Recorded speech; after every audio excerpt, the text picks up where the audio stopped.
Hi, what's your name and who are you with? My name is Michael Fremer, and I'm with Sharon Fremer. Here. I am the editor of trackingangle.com. That's a website that I started. What got you into hi-fi? When I was a very little boy, my father's office was near a street called Cortlandt Street in Manhattan.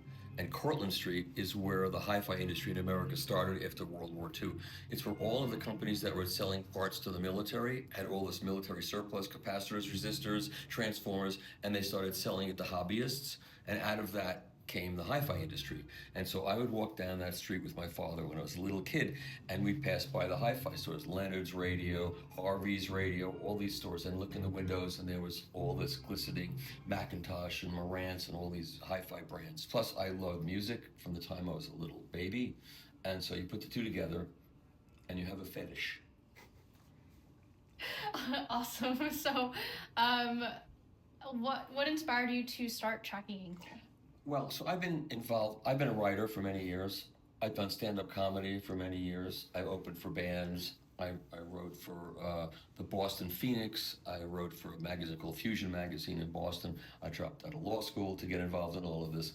I was a disc jockey on the radio. Well, we like to call it in those days. I was an on-air personality, not a disc jockey. So I've had all this stuff. I was on tour with David Bowie. I was on a David Bowie Ziggy Stardust tour covering it for a magazine. So, it's just something that's always been in me. And I'm very opinionated. I've been described as a giant walking opinion. And so I like to make my opinions known. And I started writing for a magazine called The Absolute Sound in 1986. And I wrote for them through the mid-90s, and then I moved over to Stereophile. And then when the internet started, I started a website of my own, and then I went to Stereophile, and the people at Stereophile didn't like me having my own website, and they said, "We'll buy your website, and we'll start another website that we will own, and we'll put you on salary." And I'd never been on salary before. I thought that was it. I also supervised the soundtrack to the movie Tron. Do you know the movie Tron? I do. I supervised the soundtrack to the first Tron, the one with Wendy Carlos, not the one with Daft Punk.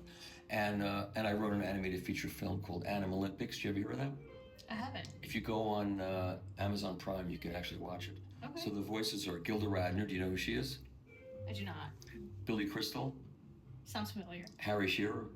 He's on The Simpsons. One of the voices on The Simpsons. Okay. Yeah. So the voices on Animal Olympics are Gilda Radner, Harry Shearer, Billy Crystal, and me. Now they have all drifted off into obscurity, and I'm a big star. That's a joke. Okay. So anyway, I've done all these different things, and at some point they